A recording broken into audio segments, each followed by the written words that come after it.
அனைவருக்கும் வணக்கம். நம்ம தங்கம் ஸ்ரீமதிக்கு விநாயகர்னா ரொம்ப பிடிக்கும். எங்கள் வீட்டில் கூட விநாயகரோட சிலை ஒன்று வச்சுருக்கோம். குட்டியாக சின்னதாக ஒன்று வச்சுருக்கோம். அந்த இடத்துட்ட கூட ஸ்ரீமதி நின்று ஃபோட்டோ பிடிச்சிருப்பா. விநாயகருக்கு வந்து டெய்லியும் எழுந்திரிச்ச உடனே பூ வைக்கிறது, அந்த இடத்துட்ட வந்து கோலம் போடுறது, இந்த மாதிரி வேலைகள்லாம் செஞ்சுக்கிட்டு இருப்பாள். சாயந்தரம் ஆனால் போயிட்டு லைட்டு போடுறது எல்லாமே விநாயகர்னால் ரொம்ப ரொம்ப பிடிக்கும். ஆனால் அந்த விநாயகருக்கு தான் ஸ்ரீமதியை பிடிக்காத போயிடுச்சா என்னன்னு தெரியல. கடவுளுக்கு கண் இல்லை, அவர் கல்லுதான்னு சொல்கிறதெல்லாம் உண்மையாக நிரூபிக்கப்படுறாங்க இந்த கடவுளாக இருக்கக்கூடியவங்க. கிராமத்தெல்லாம் நிறைய பேர் பார்த்திங்கன்னா மார்கழி மாதம்தான் கோலம் போடுவாங்க. யாரோ ஒருத்தருக்கு வந்து தினமும் கோலம் போடுவாங்க. நாங்கள்லாம் வந்து எங்கள் வீட்டில் டெய்லியும் கோலம் போடுவோம். பாப்பாவும் வந்து ஸ்ரீமதி அம்மா விநாயகர்கிட்ட நான் போடுறேன் அப்படின்னு சொல்லி அவளுக்கு தெரிஞ்ச கோலத்தை விநாயகருக்கு முன்னாடி போடுவாள். அதுவும் வெள்ளி செவ்வாய் அப்படின்னா எங்கள் வீட்டு வாசலை பார்க்கவே கண்குள்ளா ஒரு இதாக இருந்துக்கிட்டு இருக்கும். அந்த அளவுக்கு எழுந்திரிச்சு கோலம் போட்டு மஞ்சள் தெளித்து பொட்டு வச்சு பராமரிச்சுக்கிட்டு வருவோம். எல்லா கோயிலுக்குமே பாப்பா தம்பியோடு தான் எந்த கோயிலுக்கு போனாலும் போவோம். அப்புறம் பாப்பா வந்து எப்போவுமே டெய்லியும் ஒரு நாள் விடாமல் நிறைய பேரை பார்த்துருப்பேன். இப்போ நான் கூட அப்படி தான் ஃபஸ்ட்டு குங்குமம் வைப்போம், அப்புறம் மேலே தான் விபூதி வைப்போம். ஆனால் ஸ்ரீமதி பார்த்தீங்கன்னாக்கா குங்குமமும் விபூதியும் ஒரே இடத்துல வைப்பா. அது எப்படி தான் வைக்கிறானே தெரில. ரெண்டும் பார்த்தீங்கன்னா அவ்வளோ அழகாக இருக்கும். நான் கூட நிறைய நாள் கேட்டிருக்கேன், எப்படி பாப்பா நீ ரெண்டையும் ஒரே இதுலேயே வச்சுக்கிற, அவ்வளோ அழகாக இருக்கே அப்படின்னு சொல்லுவான். எங்கள் அக்கா கூட அடிக்கடி சொல்லும்.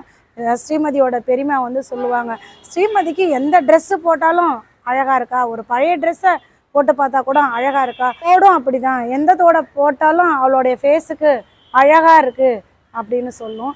அந்த கொலகாரன் அன்னைக்கு பிள்ளைய கொன்னான் பார்த்தீங்களா, அன்னைக்கு கூட வீட்டில் வந்து எங்கள் அக்கா வந்திருக்கிறாங்க. நானும் எங்கள் அக்காவும் சேர்ந்து அன்னைக்கு பார்த்தீங்கன்னா நாள் வந்து சதுர்த்தி வருது. சரி இன்னைக்கு சதுர்த்தி ஆயிடுச்சு, நம்ம வந்து விநாயகருக்கு ஒரு சக்கரை பொங்கல் வச்சு தேங்காய் உடைச்சி வாழைப்பழம் பூ பழம்லாம் வச்சு படைப்போம் அப்படின்னு சொல்லிட்டு அன்னைக்கு நைட்டு பார்த்தீங்கன்னா 12ஆம் தேதி நைட்டு நாங்கள் அந்த விநாயகருக்கு படைக்கிறோம். அப்போ கூட அந்த பாயா போன கடவுள் எங்களுக்கு ஒரு இதை கூட காமிக்கலை, ஒரு கனவு வரல, பிள்ளைக்கு ஏதாவது ஒரு அசம்பாவம் நடக்கும் அந்த மாதிரியும் எதுவும் காமிக்கலை. அப்படி அதை கூட நமக்கு காமிக்க தேவையில்லைங்க.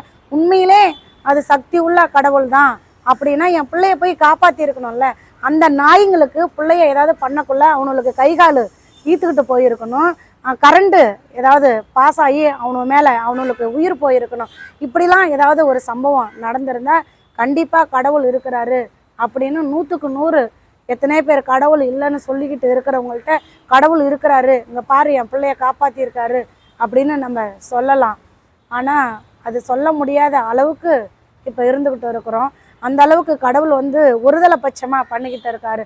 அவங்ககிட்ட பணப்பெல்லாம் இருக்குது அப்படிங்கிறனால அதிகாரிகளுக்கு தான் அவனுக்கு துணை போகிறாங்க அப்படின்னா இந்த கடவுளும் அவனுடைய பணத்தை பார்த்து பயந்துக்கிட்டு அவனுக்கு துணை போய்கிட்டு இருக்கு. எத்தனையோ அப்பாவிகளோட உயிர்களை தினம் கார் ஆக்சிடெண்ட்டு, மின்னல் வீந்துருச்சு, வெறி நாய் கடிச்சு செத்துட்டான், பாம்பு கடிச்சு செத்துட்டான், இப்படி எத்தனையோ விஷயங்கள் நம்ம பார்த்துட்டு இருக்கிறோம். ஆனால் நம்ம பிள்ளைய எந்த நாதேரி கொன்னானோ அந்த நாதேரிகளுக்கெல்லாம் வந்து ஒரு இயற்கை ஆக்சிடெண்ட் தந்து செத்துட்டான், பாம்பு கடிச்சு செத்துட்டான், நாய் கடிச்சு செத்துட்டான், கரண்டில் செத்துட்டான், இடி வீழ்ந்து செத்துட்டான் அப்படிங்கிற ஒரு செய்தி எனக்கையாவது வந்துடாதா அப்படின்னு நம்ம எத்தனையோ பேர்லாம் காத்துக்கிட்டு கிடக்குறோம். அந்த மாதிரி கூட கடவுள் வந்து அவனுக்கு தண்டனை கொடுக்காம அவனுடைய பணத்தை பார்த்து பயந்துக்கிட்டு கிடக்குறாரா என்னன்னு தெரியலங்க. எப்போ வந்து பிள்ளைய இந்த மாதிரி பண்ணக்குள்ள கடவுள் கண்மூடித்தனமாக கல்லாக இருந்துச்சோ அன்னைக்கே வந்து சாமியை கும்பிட்றதே விட்டுட்டாங்க. எங்கள் ஊரில் கூட நிறைய பேர் வந்து என்னை சண்டை போட்டாங்க, இந்த மாதிரி பாப்பா வந்து விரும்பி கும்பிட்ட ஒரு தெய்வம் விநாயகர், இந்த மாதிரி போட்டு வச்சிருக்கியே நல்லாவா இருக்குது, அதுக்கு வந்து பழையபடி நீ பூஜை பண்ணு அப்படின்னு சொல்லி நிறைய பேர் சொன்னாங்க. இப்போ கடந்த 3 வருஷ காலமாக அந்த விநாயகர் சதுர்த்தியை நாங்கள் கொண்டாடுறதே கிடையாது.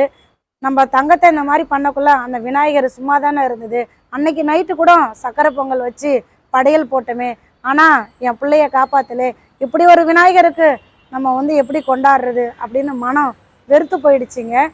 அந்த கொலகார பள்ளிக்கூடத்தில் கூட ஒரு கோயில் இருக்குது, அதில் விநாயகருக்கு தான் இருக்கிறதா என்னட்ட பாப்பா சொன்னான். டெய்லியும் நீ வந்து விபூதி குங்குமம்னா இடாமல் இருக்கவே மாட்டேன், டெய்லியும் இட்டுக்குவ, நீ வந்து ஒரு இதில் எடுத்துகிட்டு போமா, விபூதியும் குங்குமமும் எடுத்துகிட்டு போ அப்படின்னு சொன்னால் அதுக்கு பாப்பா இருந்துட்டு இல்லைம்மா வேண்டாம், அங்கேயே வந்து ஒரு விநாயகர் கோயில் இருக்குது, நான் வந்து குளிச்சுட்டு அங்கே போயிட்டு டெய்லி இட்டுக்கிட்டு தாம்மா போவேன் அப்படின்னு சொல்லிச்சு.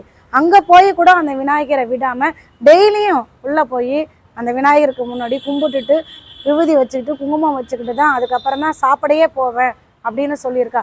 இப்படிலாம் கும்பிட்ட ஒரு பொண்ணை இன்னைக்கு கை விட்டுட்டு வேடிக்கை பார்க்குது இந்த கடவுள். அப்படிங்கக்குள்ள மனசு வெறுத்து தாங்க போகுது. நம்ம வந்து கடவுளே இல்லை அப்படின்லாம் சொல்ல வரல, கடவுள் இருக்கிறாரு அப்படின்னா என் பிள்ளைக்கு நடந்த ஒரு கொடூரத்தை உண்மையை வெளிச்சத்துக்கு கொண்டுட்டு வந்திருக்கணும். இந்த கொலகாரனுக்கு எவ்வளோ பேர் பக்கபலமாக இருந்தாலும், எவ்வளோ பணம் அவன்கிட்ட இருந்து சப்போர்ட் பண்ணினாலும், எவ்வளோ அரசியல்வாதிகள் சப்போர்ட் பண்ணினாலும், நீங்கள் எப்படி தான் சப்போர்ட் பண்ணாலும் அவனை நான் சும்மா விட மாட்டேன்டா, நான் தண்டனை கொடுக்குறேன் பாடுறா அப்படின்னு இந்நேரம் அவனை தண்டனை கொடுத்துருக்கணும். ஆனால் கொடுக்காம கல்லாம் இருந்துக்கிட்டு இருக்கிறாரு அப்படின்னு நினைக்கக்குள்ள மனசு ரொம்ப வலிக்குதுங்க. ஒவ்வொரு விநாயகரை சக்தி வரும்போதும் இந்த விநாயகரை பார்க்கும் போதும் என் மனம் படுற வேதனை ரொம்ப துடிக்குது. பிள்ளை வந்து விநாயகர்னு அவ்வளோ உயிராக இருப்பா, அதுவும் வீடு கட்டக்குள்ள விநாயகரை வச்சே தீரணும் அப்படின்ற ஒரு பிடிவாதத்தோடு இருந்தா நம்ம தங்கம் ஸ்ரீமதி. இன்னைக்கு விநாயகர் வந்து இப்படி அமைதியாக இருக்கிறத நினச்சி ரொம்ப மனசு வருத்தமாக இருக்குங்க.